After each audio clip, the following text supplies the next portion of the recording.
বন্ধুরা, বলা হয় যে শ্রীমদ্ ভগবদ গীতা শুধু একটি ধর্মের জন্য নয়, এটি পৃথিবীর প্রতিটা মানুষের পড়া ও বোঝা উচিত, যাতে সেই ব্যক্তি তার জীবনে সুখ, শান্তি ও সাফল্য লাভ করতে পারে। শ্রীমদ্ ভগবদ গীতায় মোট 18টি অধ্যায় রয়েছে এবং এই 18টি অধ্যায়ে মোট 700টি শ্লোক রয়েছে, যা সংস্কৃত ও শুদ্ধ বাংলা ভাষায় লেখা। তাই সবার পক্ষে পড়া ও বোঝা একটু কঠিন হয়ে পড়ে। আর আজ তাই খুব বিশেষ এই ভিডিওটিতে আমি আপনাদের শ্রীমদ্ ভগবদ গীতার 111টি জীবনের প্রতি পদক্ষেপে প্রয়োজনীয় শ্লোক সাধারণ বাংলা ভাষায় আপনাদেরকে বলতে চলেছি, যা জানলে আপনি শ্রীমদ্ ভগবদ গীতার প্রকৃত অর্থ বুঝতে পারবেন। এই কারণে আপনি প্রতিদিন সকালে এই ভিডিওটি একবার করে অবশ্যই শুনুন। বন্ধুরা, আপনারা যদি এই ভিডিওটি থেকে অধিক করে লাভ পেতে চান, তাহলে অবশ্যই হেডফোন ব্যবহার করবেন। তাহলে আসুন এবার জেনে নেই শ্রীমদ্ ভগবদ গীতার অতীব মূল্যবান কিছু কথা। শ্রীকৃষ্ণ বলেছেন, যে ব্যক্তির মধ্যে জ্ঞানের অভাব এবং ঈশ্বরে বিশ্বাস নেই, সে ব্যক্তি কখনো জীবনে সুখ ও সাফল্য লাভ করতে পারে না। কে কি করছে, কিভাবে করছে এবং কেন করছে, এসব থেকে যত দূরে থাকবে ততই সুখী থাকবে। একজন বিবেকবান মানুষ যখন সম্পর্ক টিকিয়ে রাখা বন্ধ করে দেয়, তখন জানবে তার আত্মসম্মানে নিশ্চয়ই কোথাও আঘাত লেগেছে। মোহ বা টান তার উপর অনুভব করো যার উপর তোমার অধিকার আছে। যার উপর তোমার অধিকার নেই, তার উপরে মোহ ও টান অনুভব করা উচিত নয়।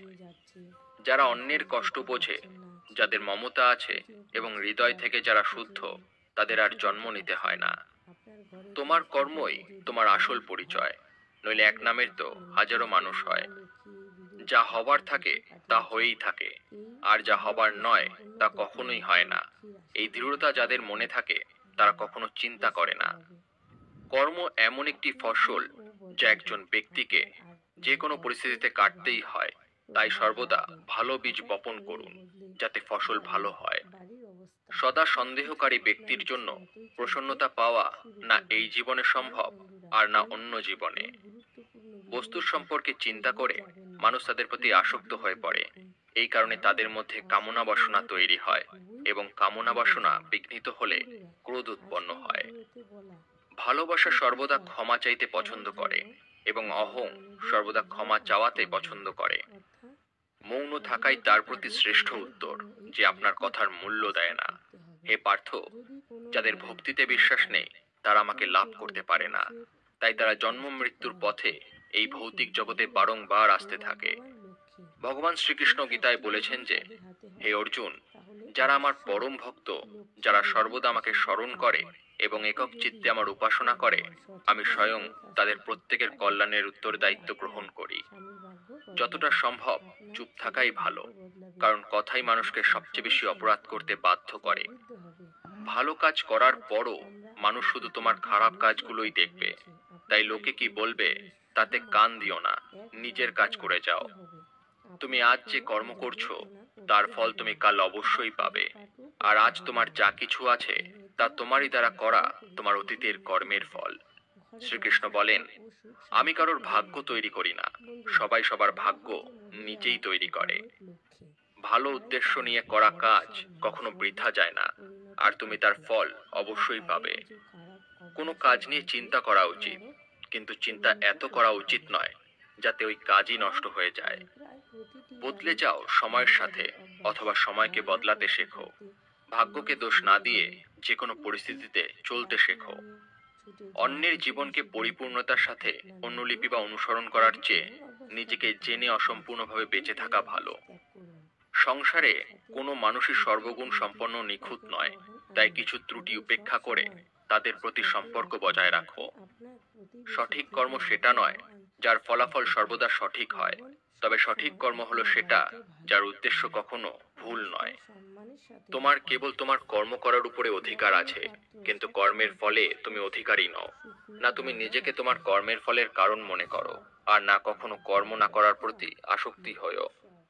মানুষ নয়, তার কাজ ভালো বা মন্দ হয়, আর মানুষের কর্ম অনুযায়ী সে তার ফল পায়।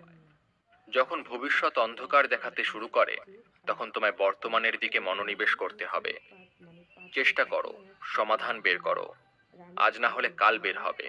অর্জুনের তীরের মতো মরুভূমির থেকেও জল বেরিয়ে আসবে। যখন আমাদের মন দুর্বল হয়, তখন পরিস্থিতি একটি সমস্যা হয়ে দাঁড়ায়। আর যখন মন স্থিতিশীল থাকে, তখন পরিস্থিতি একটি পরীক্ষা হয়ে দাঁড়ায়। আর যখন আমাদের মন মজবুত হয়, তখন পরিস্থিতি সুযোগ তৈরি করে। জীবনের সবচেয়ে বড় ভুল সেটাই, যেটা থেকে আমরা কিছুই শিখি না। হে ভরতবংশী, দেহের মধ্যে থাকা জীবাত্মাকে কখনো হত্যা করা যায় না, তাই কোনো জীবের জন্য তোমার দুঃখ করার দরকার নেই। মানুষের মানবতা ঠিক ওই সময় নষ্ট হয়ে যায় যখন সে অন্যের দুঃখে আনন্দ পায়। সময় শেখায় জীবন কারোর জন্য অপেক্ষা করে না, আর না কারোর জন্য থামতে পারে। জীবনও তার সাথেই খেলে যে খেলোয়াড় সেরা হয়। কষ্ট সবার একই রকম, কিন্তু আত্মবিশ্বাস সবার আলাদা আলাদা। কেউ হতাশ হয়ে ছিন্ন ভিন্ন হয়ে যায়, আবার কেউ সংগ্রাম করে জ্বলে ওঠে। মানুষকে তার কর্মের সম্ভাব্য ফলাফলের দ্বারা প্রাপ্ত জয় পরাজয়, লাভ ক্ষতি, সুখ দুঃখ ইত্যাদি সম্ভাব্য পরিণতি ভেবে চিন্তাগ্রস্ত হওয়া উচিত নয়। তুমি যদি তোমার ভুল থেকে কিছু শেখো, তবে ভুলগুলি হবে তোমার সিঁড়ি। আর তুমি যদি না শেখো, তবে ভুলগুলো সাগর হয়ে যাবে। সিদ্ধান্ত তোমার, উপরে উঠবে নাকি ডুববে। মানুষের উচিত ফলাফলের চিন্তা না করে লোভ লালসা ছাড়াও নিঃস্বার্থ ন্যায়পরায়ণ হয়ে তার কর্তব্য পালন করা। যেমনভাবে আলোর জ্যোতি অন্ধকারে চকমক করে, ঠিক তেমনি সত্য চকমক করে। তাই মনুষ্যকে সর্বদা সত্যের পথেই চলা উচিত। মানুষ যেমন করে পুরানো বস্ত্র পরিত্যাগ করে নতুন বস্ত্র পরিধান করে, ঠিক তেমনি আত্মাও পুরনো অসার শরীর পরিত্যাগ করে নতুন এক ভৌতিক শরীর ধারণ করে। সমস্যাগুলো ততটা শক্তিশালী নয় যতটা আমরা মনে করি। কখনো শুনেছ অন্ধকার সকাল হতে দেয়নি? ভুল খোঁজা ভুল নয়, শুধু শুরুটা নিজের থেকে হওয়া উচিত। এটা জরুরি নয় যে প্রতিবার তোমার কথাকে সঠিক বলে ধরা হবে, তাই মাঝে মাঝে চুপ থাকাই বেশি ভালো হয়। যে যত শান্ত হয়, সে ততই গভীরভাবে তার বুদ্ধির প্রয়োগ করতে পারে। সমালোচনাকে ভয় পেয়ে কখনোই নিজের লক্ষ্য ত্যাগ করবে না, কারণ যারা সমালোচনা করে তাদের মতামত লক্ষ্য অর্জনের সাথে সাথেই পরিবর্তন হয়ে যায়। তোমার পরাজয় এবং জয় তোমার চিন্তার উপরে নির্ভর করে। তাই তুমি যদি মেনে নাও, তবে পরাজয় হবে, আর যদি তুমি দৃঢ় প্রতিজ্ঞ হও, তবে বিজয় হবেই। সবচেয়ে বিচক্ষণ ও স্থির মনের মানুষ সেই, যে সফলতায় গর্বিত হয় না এবং ব্যর্থ হলে দুঃখে ডোবে না। যদি তোমার প্রশংসা করা হয়, তবে আরো সতর্ক হওয়া দরকার। জীবনে কখনো কারোর সঙ্গে তুলনা করবে না। তুমি যেমনই হও, তুমিই সর্বশ্রেষ্ঠ। একজন মানুষ তার বিশ্বাস দ্বারা তৈরি হয়। সে যেমন বিশ্বাস করে তেমনি সে হয়ে ওঠে। যে মনকে জয় করেছে, তার জন্য মনই সবচেয়ে ভালো বন্ধু। কিন্তু যে এটা করতে পারে না, তার জন্য মন সবচেয়ে বড় শত্রু হয়ে ওঠে। নেতিবাচক চিন্তা আসবে, এটা নিশ্চিত, তবে এটা তোমার উপরে নির্ভর করে তুমি তাদের উপরে কতটা গুরুত্ব দাও। সর্বদা মনে রাখবে, ভালো দিনগুলো পেতে তোমাকে খারাপ দিনের সাথে লড়াই করতেই হবে। জীবনে কোনো কিছুই চিরস্থায়ী নয়, তাই নিজেকে খুব বেশি চাপ দেবে না, কারণ পরিস্থিতি যতই খারাপ হোক না কেন, তা অবশ্যই পরিবর্তন হবে। সংসারে যে কষ্ট দেয়, তার ব্যক্তিত্ব যতই বড় হোক না কেন, তা কখনোই ভগবানের কৃপা দৃষ্টির চেয়ে বড় হতে পারে না। অনুপ্রেরণার সবচেয়ে বড় উৎস হলো তোমার নিজের চিন্তা। তাই বড় চিন্তা করো এবং সর্বদা নিজেকে জেতার জন্য অনুপ্রাণিত করো। যে মনকে জয় করছে, সে ইতিমধ্যেই পরমাত্মাকে লাভ করেছে, কারণ সে শান্তি লাভ করেছে। এমন ব্যক্তির কাছে সুখ দুঃখ, শীত গরম এবং সম্মান অসম্মান সব সমান। অসুবিধাগুলি কেবলমাত্র সেরা মানুষের কাছেই আসে, কারণ তারাই তাদের সর্বোত্তম উপায়ে কার্যকর করার ক্ষমতা রাখে। কেউ যাই বলুক না কেন, নিজেকে শান্ত রাখো, কারণ সূর্য যতই উজ্জ্বল হোক না কেন, সমুদ্র শুকিয়ে যায় না। যেখানে তোমার কোনো মূল্য নেই, সেখানে থাকা অন্যায়, সেটা কারোর ঘর হোক বা কারোর মন। যারা মনকে নিয়ন্ত্রণ করতে পারে না, তাদের জন্য মন শত্রুর মতো কাজ করে। যখন কারোর জীবনের সবকিছু শেষ হয়ে যায়, তখনই সৃষ্টি কোনো না কোনোভাবে তাকে কারো কাছে পাঠায় তার আঙুল ধরতে। তারই নাম হলো শ্রীকৃষ্ণ।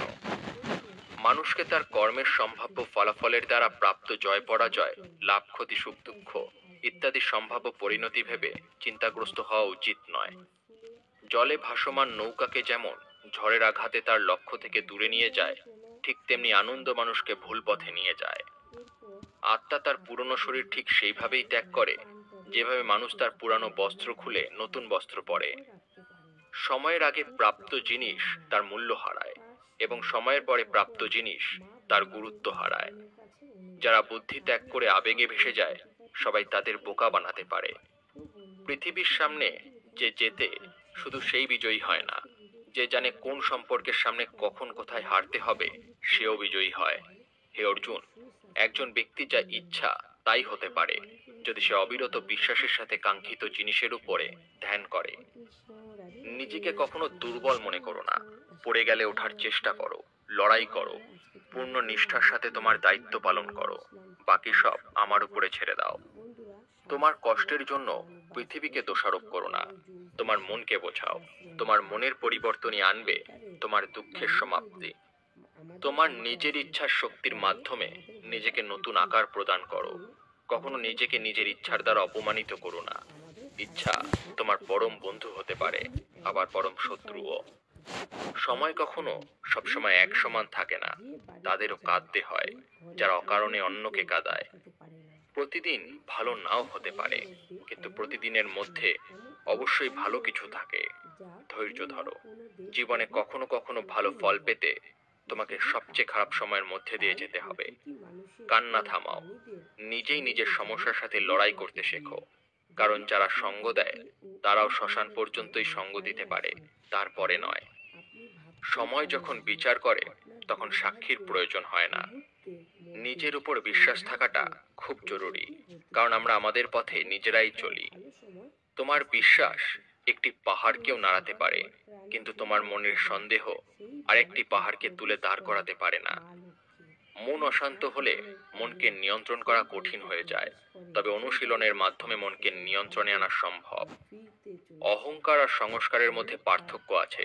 অহংকার অন্যের মাথা নত করে খুশি হয়, সংস্কার স্বয়ং মাথা নত করে খুশি হয়। সেবা সবার করো, কিন্তু আশা কারোর কাছে রেখো না। কিন্তু সেবার প্রকৃত মূল্য একমাত্র ভগবান দিতে পারে। যখন সত্য অসত্যের মধ্যে লড়াই হবে, তখন সত্য একা এসে দাঁড়াবে এবং অসত্যের বাহিনী দীর্ঘ হবে, কারণ অসত্যের পিছনে থাকবে মূর্খদের বিশাল বাহিনী। শব্দগুলো কেবলমাত্র এই পরিমাণে বলা উচিত যে তোমার যদি সেগুলো ফিরিয়ে নিতে হয়, তবে তুমি অসুবিধায় যেন না পড়ো।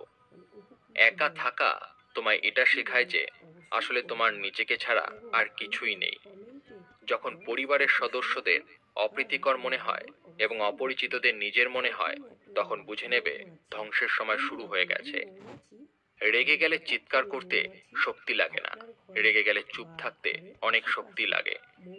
যা তোমার তা তোমার হয়েই থাকবে। সারা বিশ্ব সংসার এক হয়ে গেলেও তা ছিনিয়ে নিতে পারবে না।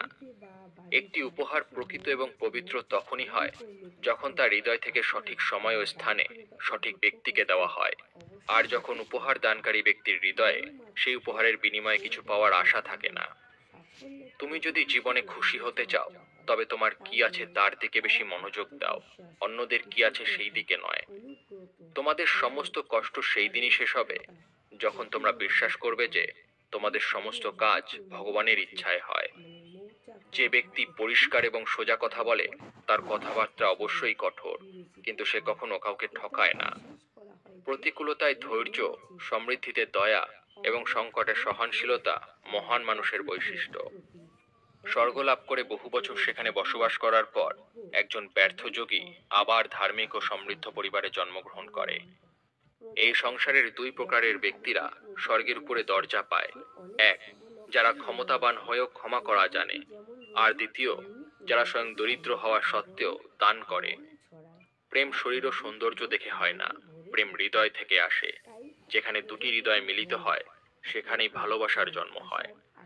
কোনো ব্যক্তিকে ভালোভাবে না জেনে অন্যের কথা শুনে তার সম্পর্কে কোনো অনুমান করা বোকামি। যদি শুদ্ধ মনে কিছু চাওয়া হয়, তা ভগবান যা ভাগ্যে আছে তার চেয়েও বেশি দেন। সৌন্দর্য নির্ভর করে তোমার দৃষ্টিকোণের উপরে। কেউ কাদায় ফুটে থাকা পদ্ম দেখে প্রলুব্ধ হয়, আবার কেউ চাঁদেও দাগ খুঁজে পায়। যা হয়েছে তা ভালোই হয়েছে, যা হচ্ছে তা ভালোই হচ্ছে, যা হবে তা ভালোই হবে। আমার তোমার ছোট বড় আপন পর মুছে ফেলো মন থেকে, তারপর সবকিছু তোমার হবে আর তুমি সবার হবে। যখন বিনাশ প্রারম্ভ হয়, তখন তা শুরু হয় বাণীর উপর নিয়ন্ত্রণ হারানো থেকে। জীবনের শেষ বলে কিছু হয় না। আমাদের জন্য সবসময় একটি নতুন শুরু অপেক্ষা করে। উত্থান হঠাৎ কারো হয় না। সূর্য ধীরে ধীরে উদিত হয় এবং ওপরে ওঠে। যার ধর্ম তপস্যা আছে সেই পৃথিবীকে আলোকিত করে। যা ভালো তা গ্রহণ করুন, যা খারাপ তা বর্জন করুন। তার চিন্তা, কর্ম বা মানুষ যাই হোক না কেন, মন্দ বড় হোক বা ছোট হোক, সবসময় ধ্বংস ডেকে আনে। কারণ নৌকার গর্ত ছোট হোক বা ভালো, তা নৌকাকেই ডুবিয়ে ছাড়ে।